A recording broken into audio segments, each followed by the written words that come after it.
I still remember the smell of disinfectant mixed with fear. St. Mary's Hospital had become our second home over those 3 months. My husband David lay in bed, his body weakened by pneumonia but his spirit still fighting. The doctors promised us he would recover. They said the treatment was working. I believed them because I had no other choice. Every morning, I would wake up at 5, drive 40 minutes to the hospital, and spend the entire day by his side. I would read him stories, play his favorite music, and hold his hand until my fingers went numb. The nurses knew me by name. They would smile and say David was lucky to have me. I thought I was the lucky one. David was only 38 years old. We had been married for 12 years, and every single day felt like a blessing. He was a high school teacher who loved his students more than anything. On weekends, he would tutor kids for free in our living room. He made me laugh even when life felt heavy. When he first got sick, I refused to panic. People recover from pneumonia all the time, right? The doctors at St. Mary's seemed confident. Harrison, the head physician, told us David would be home within 2 weeks. Those 2 weeks turned into 4, then 8, then 12. But I never lost hope. I decorated his hospital room with photos of us and fairy lights to keep his spirits up. Everything changed on October 15th. I arrived at the hospital that morning with David's favorite breakfast sandwich. The nurses seemed rushed, moving faster than usual through the hallways. When I entered David's room, he looked worse than I had ever seen him. His breathing was shallow, his skin pale and sweaty. I pressed the call button immediately. A young nurse rushed in, checked his vitals, and her face went white. She mumbled something about getting the doctor and ran out. My heart pounded so hard I thought it would burst through my chest. I grabbed David's hand and whispered that everything would be okay. But deep down, I knew something was terribly wrong. Dr. Harrison finally came in 30 minutes later. He looked confused as he flipped through David's chart. He kept muttering under his breath and shaking his head. I demanded to know what was happening. He told me there had been a complication with David's medication. My blood ran cold. What kind of complication? He stumbled over his words, saying they were investigating. David's condition worsened by the hour. His breathing became labored, machines started beeping frantically. More doctors rushed in. They pushed me out of the room. I stood in the hallway, frozen, while they worked on him. 20 minutes later, Dr. Harrison came out. His face told me everything before his words did. David was gone. I collapsed right there in the hospital corridor. My screams echoed through the entire floor. Nurses tried to comfort me, but their words meant nothing. My husband was dead. The man I had loved for 12 years was gone. How could this happen? He was getting better. Everyone said he was getting better. Dr. Harrison kept apologizing, saying they did everything they could. But his eyes would not meet mine. Something in his voice felt wrong, like he was hiding something. I demanded answers. I needed to know exactly what went wrong. He promised me a full investigation. That word felt like a knife. Investigation. Why would they need an investigation unless someone had made a terrible mistake? The funeral happened 5 days later. Over 200 people came to pay their respects. David's students cried openly. His fellow teachers shared stories about his kindness and dedication. But I barely heard any of it. I sat in the front row, numb and hollow, staring at his coffin. This was not supposed to happen. We were supposed to grow old together. We had plans. We wanted children. We were going to buy a house with a big backyard. All of those dreams died with him. After the funeral, I went home to our empty apartment. His coffee mug still sat on the counter. His jacket still hung by the door. Everything reminded me of what I had lost. I cried until I had no tears left. 2 weeks after David's death, a letter arrived from St. Mary's Hospital. My hands shook as I opened it. Inside was a formal notice about a medical review. They were investigating David's case. The letter was cold and clinical, full of legal language that made my head spin. It mentioned something about medication administration and patient chart errors. Chart errors? What did that mean? I called the hospital immediately and demanded to speak with Dr. Harrison. His secretary said he was unavailable. I called every day for a week. Each time, they gave me a different excuse. He was in surgery. He was in a meeting. He was out of the office. They were avoiding me. I could feel it. I finally got through to someone in the hospital's risk management department. A woman named Patricia answered. Her voice was professional but cold. I asked her directly what happened to my husband. She said she could not discuss ongoing investigations. I lost my temper. I screamed that they killed my husband and I deserved to know why. There was a long pause. Then Patricia said something that changed everything. She said there had been a mix-up with patient charts. David had received medication meant for another patient. The wrong medication had destroyed his already weakened system. My husband died because someone could not read a chart correctly. I hung up the phone and threw it across the room. A mix-up. A simple, stupid mix-up cost David his life. I could not sleep that night. I kept replaying Patricia's words in my head. A chart mix-up. How could trained medical professionals make such a basic mistake? The more I thought about it, the angrier I became. This was not just an accident, this was negligence. This was incompetence. And they were trying to cover it up.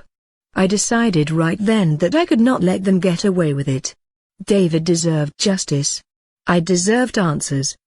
The next morning, I hired a lawyer named Robert Chen. He specialized in medical malpractice cases. When I told him my story, his expression grew serious. He said cases like mine were more common than people realized. He promised to fight for me, but he also warned me that hospitals had powerful legal teams. This would not be easy. Robert requested all of David's medical records from St. Mary's Hospital. It took 3 weeks and multiple legal threats before they finally released them.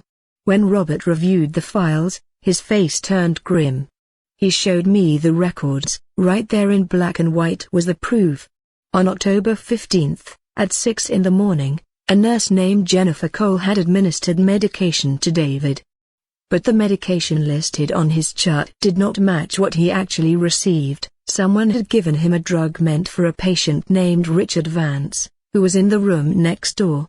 Richard had a completely different condition and needed completely different treatment. The drug they gave David caused his organs to fail. My husband spent his last hours in agony because of someone's careless mistake. Robert filed the lawsuit 3 days later. We were suing St. Mary's Hospital, Dr. Harrison, and nurse Jennifer Cole for medical negligence and wrongful death. The news spread quickly. Local reporters started calling me for interviews. I agreed to speak publicly because I wanted everyone to know what this hospital had done. My story appeared in newspapers and on television. People were outraged. How could a reputable hospital make such a deadly error? St. Mary's Hospital released a statement saying they deeply regretted the incident and were taking steps to prevent future mistakes. Their words felt empty. Regret would not bring David back. I wanted them to suffer the way I was suffering. I wanted them to lose everything, just like I had. The hospital's lawyers tried to settle out of court. They offered me money to drop the lawsuit and sign a non-disclosure agreement. The amount was substantial, enough to never work again. But I refused. This was not about money, this was about accountability. I wanted the world to know what they had done. I wanted Dr. Harrison and Jennifer Cole to face consequences for their actions. Robert supported my decision. He said going to trial was risky, but it would force the hospital to answer publicly for their mistakes. We prepared for court. Robert gathered expert witnesses, medical professionals who would testify that the hospital's procedures were inadequate. He built a strong case. But I knew the hospital would fight back hard. The trial began 6 months after David's death. The courtroom was packed with reporters and spectators. I sat at the plaintiff's table, trying to stay calm. Across the room sat the hospital's legal team, 5 lawyers in expensive suits. They looked confident, almost smug. The trial lasted 3 weeks. Robert presented our evidence methodically. He showed the mixed-up charts. He brought in experts who explained how the error happened.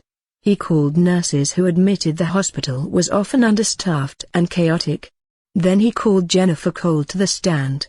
She looked terrified. Under questioning, she admitted she had been working a double shift that day. She was exhausted. She grabbed the wrong chart in her rush. She gave David the fatal medication without double-checking. Her voice broke as she apologized. But her apology meant nothing to me. Dr. Harrison took the stand next. He was polished and defensive. He claimed he had no direct responsibility for the medication error. He said nurses handled that aspect of care. He tried to shift all blame onto Jennifer Cole. Robert tore into him. He presented emails showing Dr. Harrison knew the hospital was dangerously understaffed. He showed reports about previous medication errors that had been ignored. Dr. Harrison's confident facade crumbled. He started sweating and stumbling over his answers. The jury watched him closely. I could see doubt spreading across their faces. The hospital's lawyers tried to recover during their turn. They argued that mistakes happen in medicine. They said the hospital had strong safety protocols. But their arguments felt weak after everything Robert had revealed. I started to believe we might actually win. The jury deliberated for 2 days. Those 48 hours felt like an eternity. I barely ate or slept. Robert tried to reassure me, but I could see he was nervous too. Finally, the court clerk called us back. The jury had reached a verdict. My heart pounded as we filed back into the courtroom. The judge asked the jury foreman to read the verdict. Guilty. St. Mary's Hospital was found guilty of medical negligence and wrongful death. The courtroom erupted. Reporters rushed out to file their stories. I sat frozen, tears streaming down my face. We had won. The jury awarded me $3 million in damages, but more importantly, they had publicly acknowledged that the hospital killed my husband through their negligence. It felt like a small measure of justice. But winning the lawsuit was just the beginning of my revenge. Money could not bring David back. A guilty verdict could not erase my pain. I wanted everyone responsible to truly suffer. I wanted them to lose their careers, their reputations, their futures. Over the next few months, I made it my mission to destroy them. I started with Jennifer Cole. I knew where she lived. I knew she had taken a job at another hospital across town after being fired from St. Mary's. I created anonymous social media accounts and posted her story everywhere. I shared articles about the lawsuit. I made sure everyone knew she had killed a patient through negligence. Within weeks, her new employer let her go. She could not find work anywhere. I felt no sympathy. Next, I focused on Dr. Harrison. He had managed to keep his medical license, though St. Mary's Hospital had quietly forced him to resign. He opened a private practice in a wealthy neighborhood. I could not let him continue practicing medicine after what he had done. I contacted every medical board and oversight committee I could find. I filed complaints. I sent them copies of the trial transcripts. I made sure they knew he had covered up safety violations. I also contacted journalists and gave them information about other complaints against Dr. Harrison that had been buried. Soon, investigative reports started appearing. Harrison's reputation was destroyed. Patients cancelled appointments. His practice closed within 4 months. I watched his downfall with cold satisfaction. St. Mary's Hospital suffered the most. After the trial, more victims came forward. Families who had lost loved ones under suspicious circumstances started filing lawsuits. It turned out David was not the first person to die from a medication error at that hospital. There had been at least 6 similar incidents over the past 3 years, all covered up or settled quietly. The flood of lawsuits and negative publicity was devastating. The hospital's insurance rates skyrocketed. Donations dried up. Top doctors left for other institutions. Within a year, St. Mary's Hospital was struggling financially. They had to close entire wings and lay off hundreds of employees.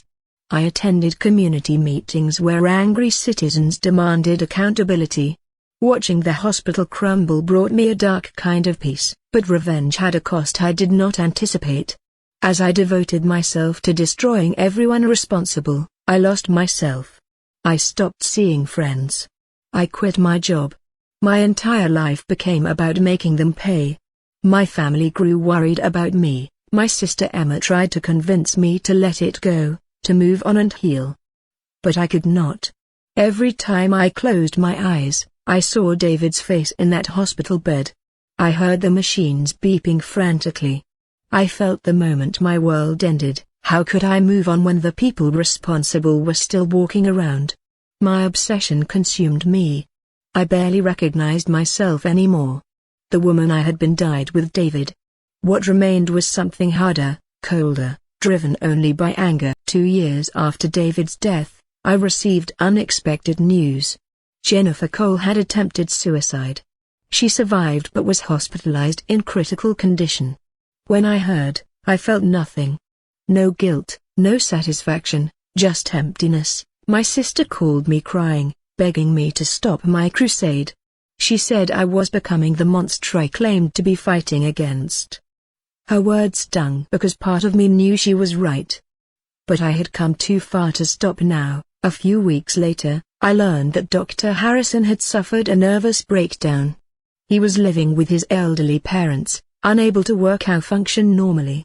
St. Mary's Hospital had filed for bankruptcy and would close permanently within 6 months. I had achieved everything I set out to do. So why did I still feel so hollow inside? I started having nightmares. In them, David would appear and ask me why I had wasted so much time on revenge instead of living the life he would have wanted for me. I would wake up sobbing, his voice echoing in my mind. One night, I went through old photos of us. Pictures from our wedding, from vacations, from quiet Sunday mornings. In every photo, we were smiling, genuinely happy. David had been full of love and forgiveness. He would have hated what I had become. He would have been ashamed of the pain I had inflicted on others, even if they deserved some accountability. I realized that in my quest for revenge, I had dishonored his memory. I had let anger poison everything good that remained inside me. I decided to see a therapist. Dr. Laura Martinez listened to my story without judgment. She helped me understand that my rage was really just grief in disguise. I had been so focused on making others suffer that I never properly mourned David. I never processed my own pain. She taught me that justice and revenge are not the same thing.